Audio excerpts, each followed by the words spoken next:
Hello students, in continuity of chapter 9 biomolecules. In this lecture we are going to study about nucleic acid, then metabolism, enzymes and cofactors. Nucleic acids. Nucleic acids, they are also type of macromolecules and can find in the acid insoluble fraction of any living tissue, that is nucleic acid.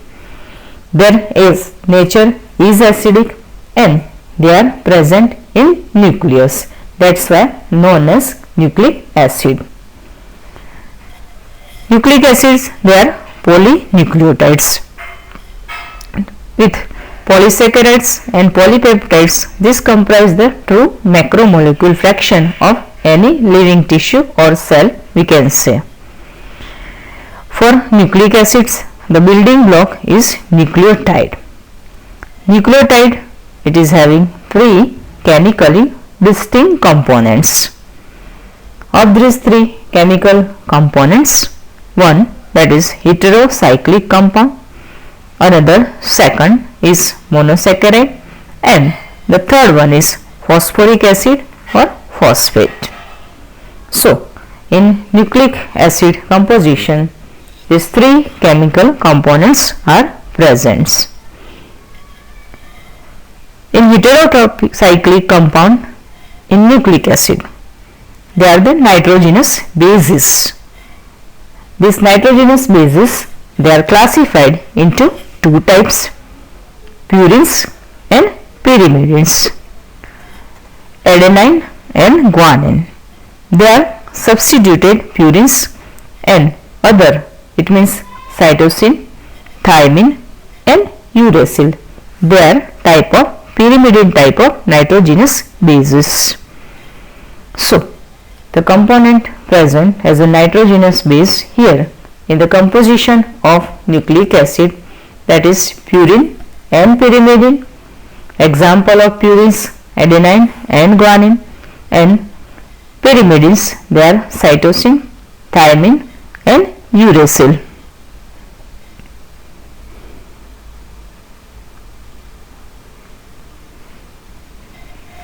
If we talk about sugar that is present in the structure of nucleic acid, it may be DNA or RNA, that is ribose or deoxyribose sugar. Nucleic acids, they are basically of two types, DNA and RNA.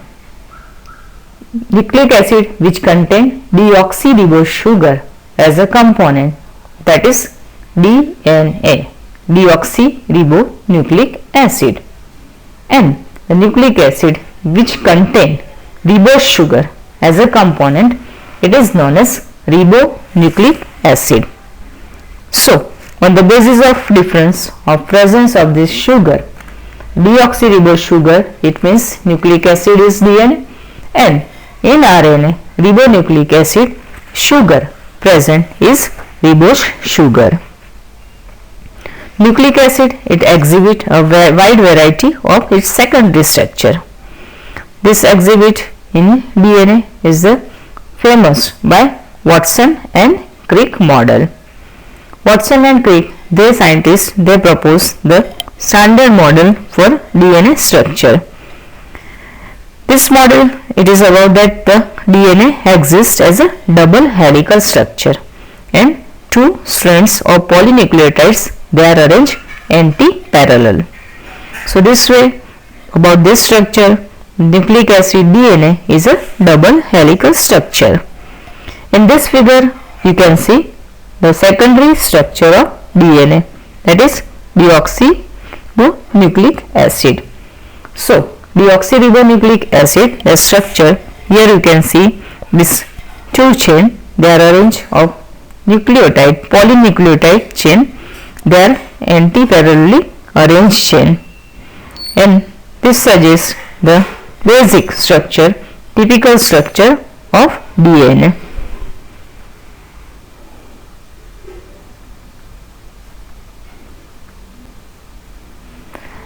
This figure is clear idea about structure of DNA.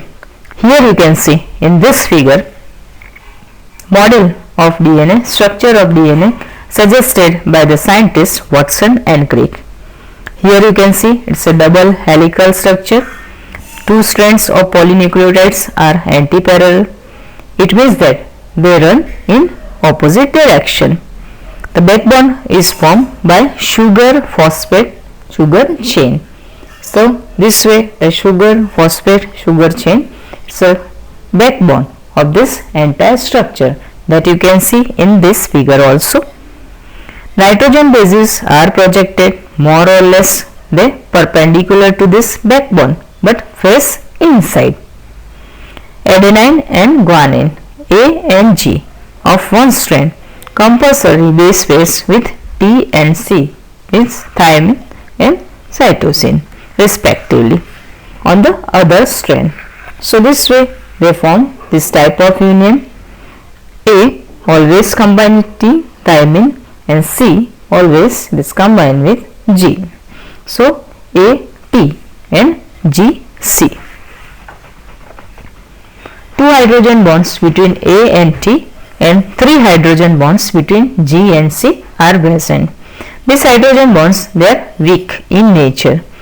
Each strand appear like a helical staircase structure that you can see here. Each step of ascent is represented by a pair of bases. Here you can see clear this base pair. At each step of ascent the strand turns 36 degree, so it turns 36 degree. One full turn of the helical strand would involve 10 steps or 10 base pairs. So that is complete helical which possess 10 base pairs. The pitch would be 34 angstrom.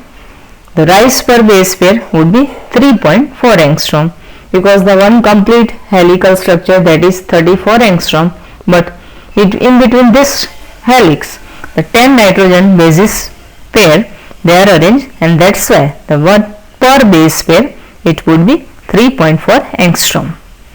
This form of DNA with this type of salient feature, this is called DNA structure, double helical structure.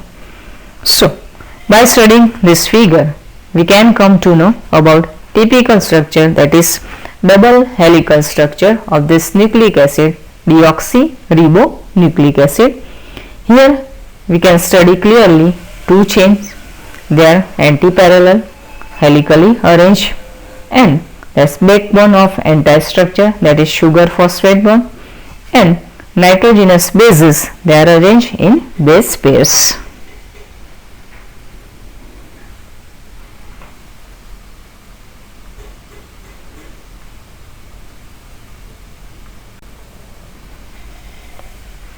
Now concept of metabolism. Living organisms they show various metabolic activity in their body. So biomolecules are constantly being changed into some other molecules and also made from other biomolecules. In living organisms, so in simple bacteria of cell, protozoa, plant or animal cell, they contain thousands of organic compounds. These compounds, or also we can say biomolecules, are present in certain concentrations.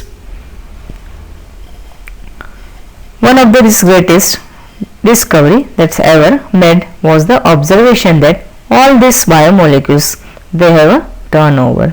It means that they are constantly being changed into some other biomolecules and also made from some other biomolecules.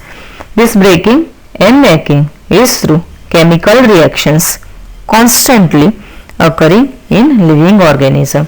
So in the body of living organism continuously these biochemical reactions they carry out. Together all these chemical reactions they are called metabolism. Each of the metabolic reaction result in the transformation of biomolecules. Some few examples are there. Suppose such biometabolic transformations, they are removal of CO2 from amino acid, making an amino acid into amine, removal of amino group in a nucleotide base, hydrolysis of a glycosidic bond in disaccharide, and some many more examples are there. In living organism, all the metabolic reactions, they are enzyme catalyzed. It means that in the presence of enzyme, these chemical reactions, they take place in the body of living organism. These metabolic pathways are similar to the automobile traffic signal in the city. So these pathways are either linear or circular. In this way, we can say in living organisms, this number of biochemical activities they carried out in their body. And this metabolic flow is called the dynamic state of body constituent. Catalysts are those substances that alter the rate of reaction. This enzyme, which are biological catalysts, actually in the presence of which the rate of reaction increases, and that is required for steady state of the body, for living condition of living organism. Protein with catalytic power, they are called enzymes. We can say that all enzymes are protein, but all proteins are not enzyme. Once again, this statement is very important. All enzymes are proteins, but all proteins, they are not enzymes.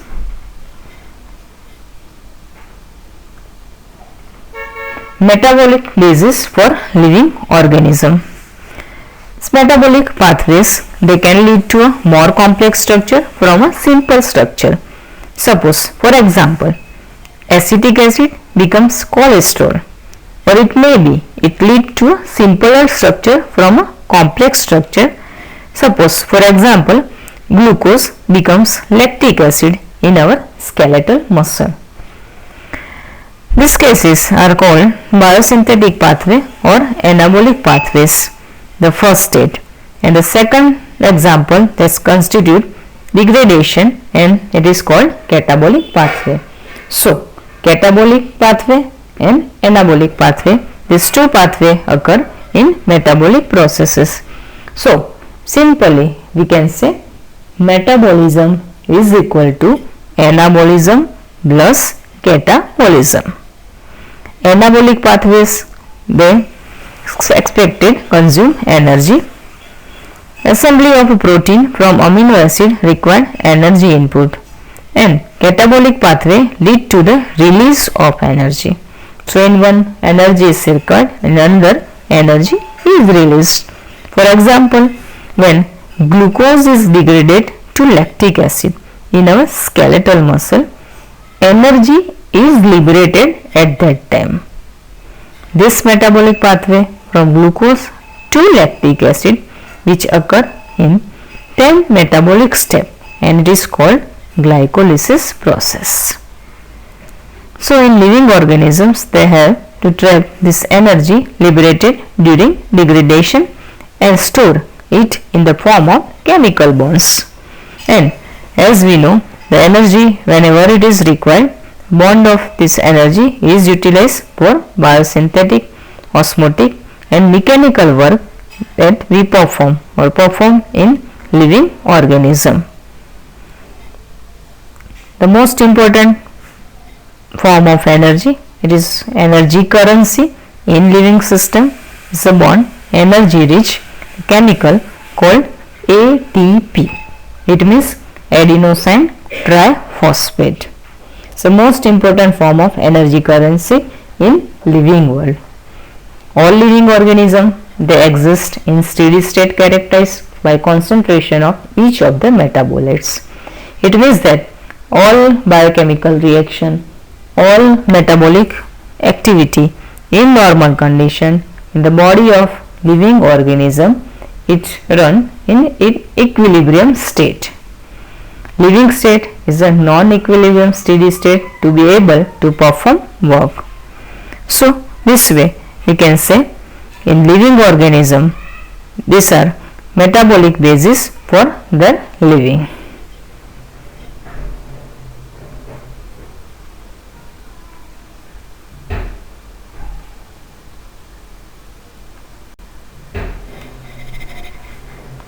Enzymes. Enzymes, Now as we know, all enzymes in their nature they are proteins. So we can say commonly they are proteinaceous substance. The main property of this enzyme is they are capable of catalyzing chemical reactions of biological origin without themselves undergoing any change, or they called as biocatalyst. It means that in the presence of which the rate of biochemical reaction increases itself, but they do not involve with any compound. Their property is not changed, they only remain present. Their presence is required to increase the rate of this biochemical activity, and at the end of this biochemical activity they regain in its original form. This statement is important. They remain present in biochemical activity, rate of reaction increases, and at the end of this reaction they are regained in its original form. Nucleic acid that behave like enzyme, it is known as riboenzyme. So this way enzyme, like any protein, has a primary structure. Actually, as you know, as per protein there are amino acid sequence. Building block for protein, they are amino acid. Enzyme, like any protein, has the secondary and tertiary structure. And when we study this tertiary structure, we have already studied this structure, that is the backbone of the protein chain folds upon itself. So this way, this type of enzyme, that is nature of enzyme, all enzymes are proteinaceous in nature. In enzyme structure, and the enzyme ES complex is formed, enzyme substrate complex is formed. Such one type of pocket like structure is that is active site. Active site of enzyme is it's a pocket into which the substrate fits. The specific location is there, or we can also say it's a lock and key type of model. Each lock is having specific location, place for its specific type of key, and by using this particular key it can be opened. So this way its type of active site present here. Enzyme through their active site, they catalyze reaction at high rate. Enzyme catalysis differ from inorganic catalysis in many ways, but the one major difference needs mention. Inorganic catalysis work efficiency at high temperature and high pressure, but if we talk about enzyme, it's not like that, because enzymes they get damaged at high temperature, or simply we can say normally more than 40 degree centigrade temperature. Enzymes isolated from organism normally live under extremely high temperature. It's like hot vents and sulfur springs.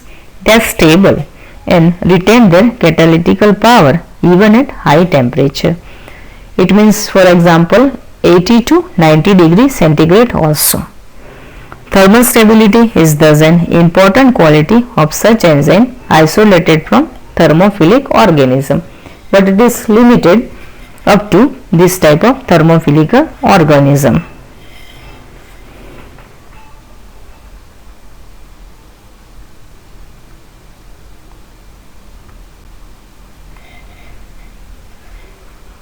This figure, this graph is giving idea about concept of activation energy.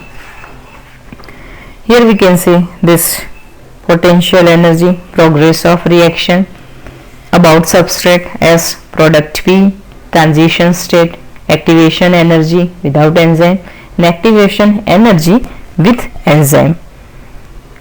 So this way in enzymic activity, it's a protein with three-dimensional structure including an active site is convert a substrate S into a product P. S means substrate on which enzyme acts. P means product. So we can say during this reaction S is converted into P. it means substrate is converted into product.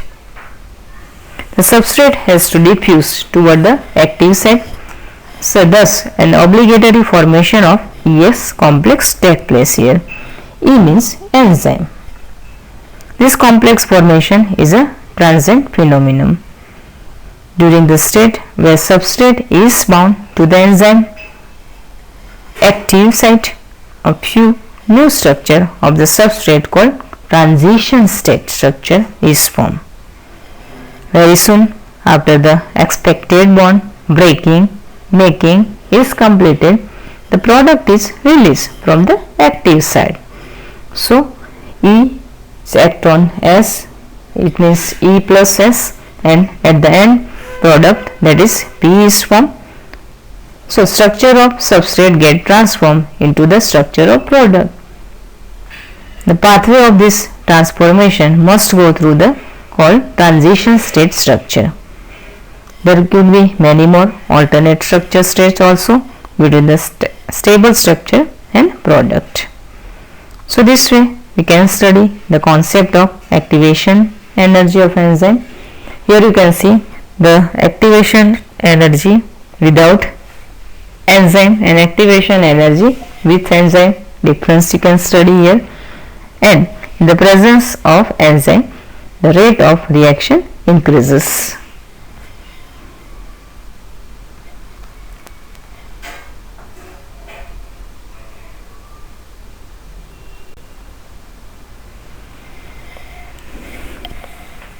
Now about nature of enzyme action. Each enzyme, it means E, initial E, has a substrate S binding site in its molecule, so that a highly reactive enzyme substrate complex, it means ES complex, enzyme substrate complex, is formed. This complex is short-lived and dissociates into this product P. So ES complex is formed, and at the end of reaction it is converted into product P. The unchanged enzyme with an intermediate formation of the enzyme product complex EP is formed, and at the end of reaction both get separated. Product is formed and enzyme it is regained in its original form. So this way, by studying this formula, we can understand that E enzyme, it acts on substrate E plus S, enzyme substrate complex ES is formed. Then gradually reaction take place and enzyme, its a substrate, is converted into product, and finally enzyme it's regained in its original form and product is formed. The catalytic cycle of enzyme action can be described as this way. First, the substrate binds to the active site of enzyme fitting into active site. As we talked previous also, it is like lock and key model. Second, the binding of the substrate induces the enzyme to alter its shape, fitting more tightly around the substrate. It is required for further reaction. The active site of the enzyme, now in close proximity of the substrate, break the chemical bonds of the substrate and the new enzyme product complex is formed. It means that from E and S, E plus S, then enzyme substrate complex is formed, and then EP enzyme product complex is formed.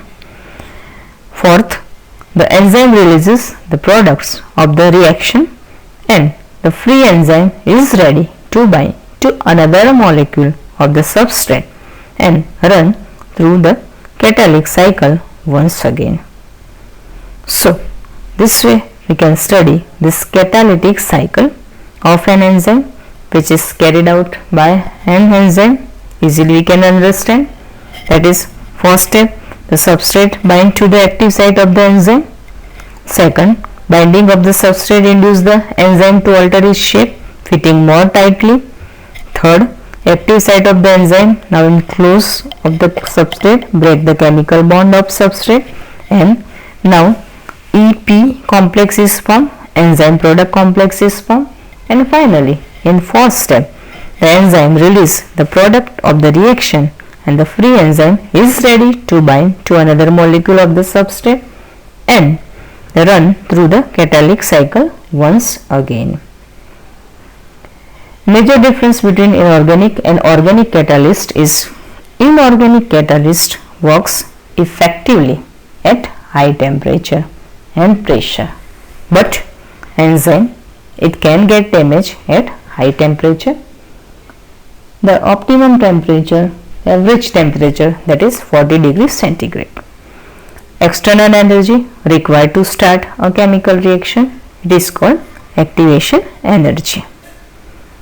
So this way, this is the nature of enzyme action, enzyme work, which participate in any biochemical reaction. This way, enzyme that acts on substrate, ES complex, enzyme substrate complex is formed, then further reaction take place, then enzyme, in the presence of enzyme, substrate is converted into product, and EP, it means enzyme product complex is formed, and finally at the end of reaction, enzyme and product, they both can get separated.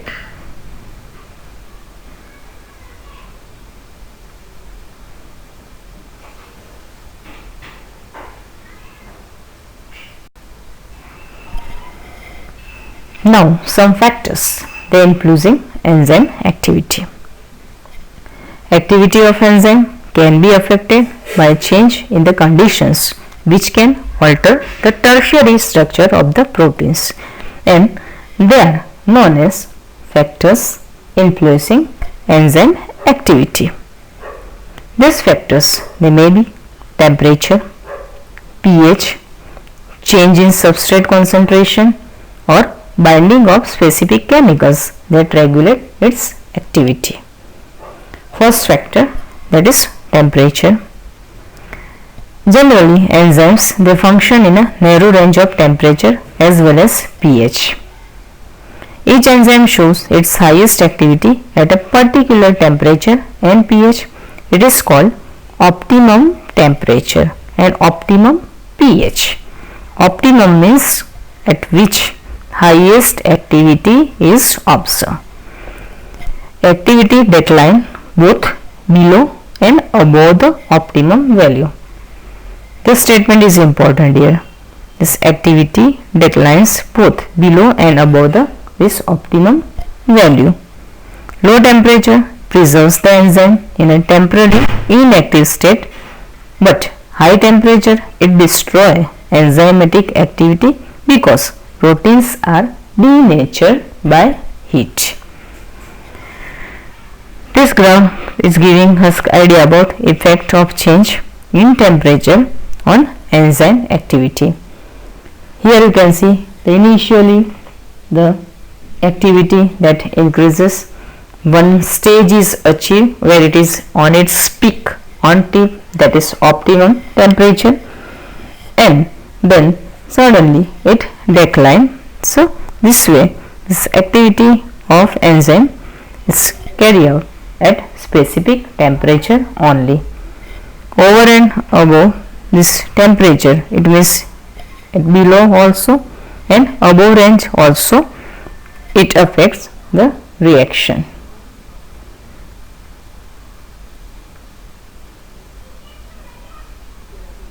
Second factor, that pH. Now we know that the enzyme shows its highest activity at particular pH, and like temperature it is also known as optimum pH. Optimum pH means at which pH it is maximum active. Most of the intracellular enzymes they work at neutral pH.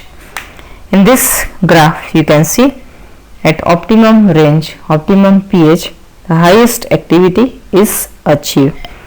Then below and above this it can affect the rate of reaction.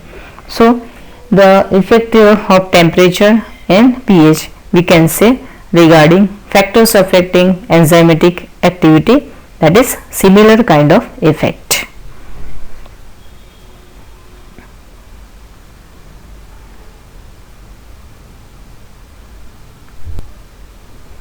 Third factor, that is concentration of substrate.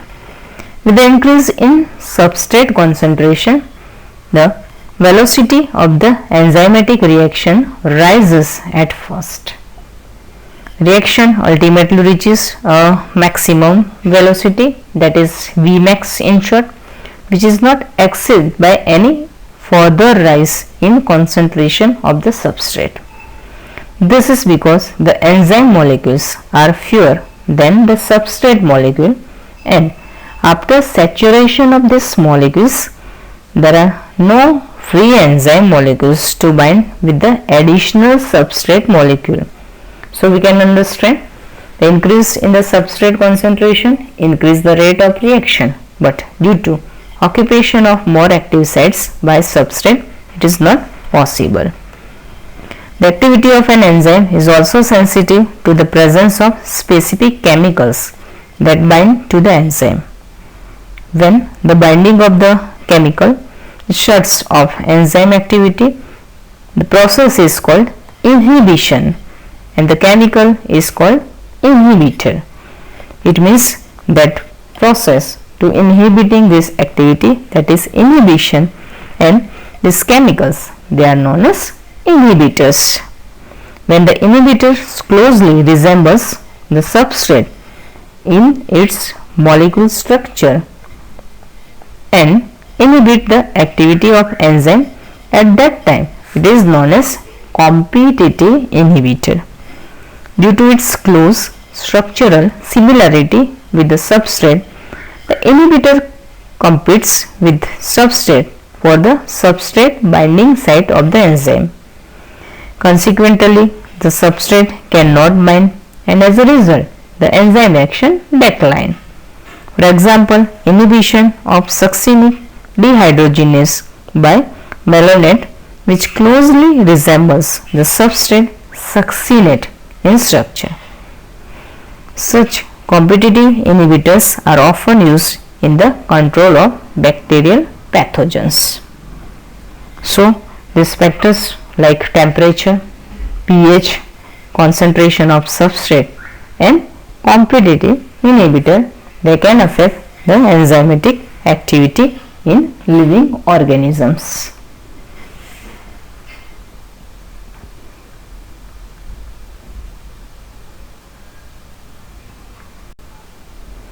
Classification and nomenclature of enzyme.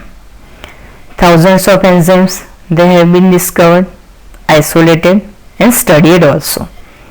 Most of these enzymes have been classified into different groups. These groups, they are based on the type of reactions they catalyze.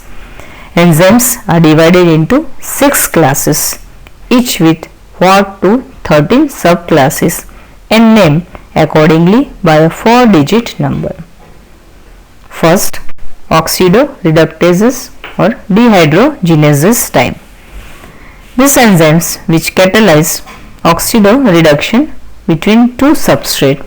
Suppose their substrates, they are S and S dash substrate. It is like that. So S, that is reduce, S dash oxidize, and it gives S oxidize and S dash reduce. Second, transferases. Enzymes catalyzing a transfer of a group. Just G, suppose here, other than hydrogen between a pair of substrate S and S dash, for example. In this formula you can see S, G and S dash, and the group is transferred. Third one, that is hydrolysis type. Enzymes catalyzing hydrolysis of ester, ether, peptide, glycosidic, C to C bond, carbon carbon bond, and this type of bonds, they are hydrolysis type of enzyme.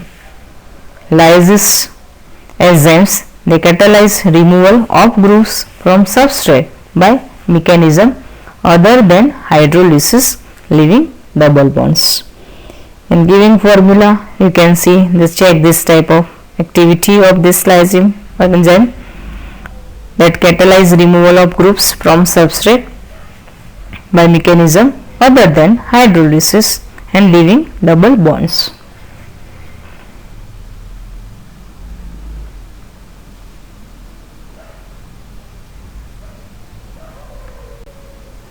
Fifth one, that is isomerase. It includes all enzyme catalyzing interconversion of optical, geometric or positional isomers. So this type of these enzymes, they are classified as a isomerase type of enzyme. Ligases, these enzymes catalyzing the linking together of two compounds. So this way enzymes that is linking together of two compounds, they are of ligase type of enzyme. They are joining the groups, the bonds. Suppose carbon oxygen, carbon sulfur, carbon nitrogen, phosphate oxygen and some other group.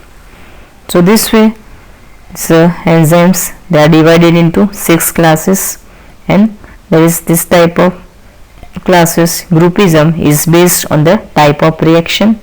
It may be oxidoreductases, transferase, hydrolysis, lysis, isomerase and ligases type of enzymes.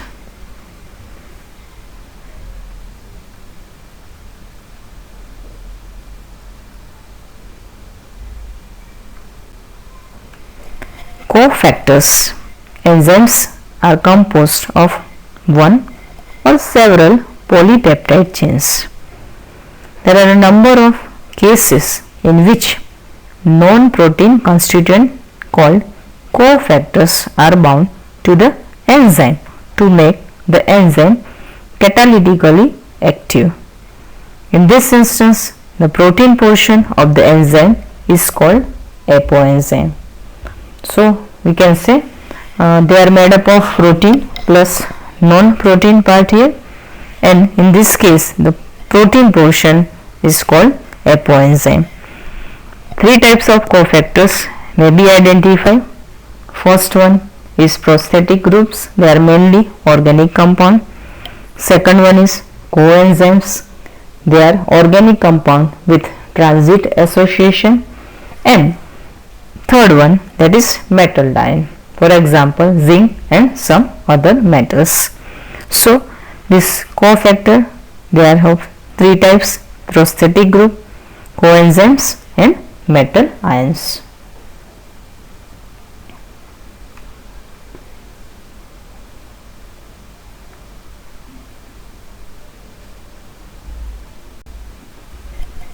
First, prosthetic group. Prosthetic groups, they are organic compound and are distinguished from other cofactor in that they are tightly bound to the apoenzyme. Suppose, for example, in peroxidase and catalase, which catalyze the breakdown of hydrogen peroxide to water and oxygen. It means that H2O2, it gives H2O plus O2. Here heme is the prosthetic group and it is a part of the active site of the enzyme. Another type, that is coenzyme, they are also organic compound but their association with the apoenzyme is only transit, usually occurring during the course of catalysis. Coenzymes serve as cofactor in a number of different enzyme catalyzed reaction. The essential chemical components of many coenzymes are vitamins. For example, coenzyme nicotinamide adenine dinucleotide, in short this is also known as NAD, and NADP, they contain the vitamin niacin in their composition. Number of coenzymes, enzymes, they require metal ions for their activity, which form coordination bond with side chain at the active site and at the same time form one or more coordination bond with the substrate.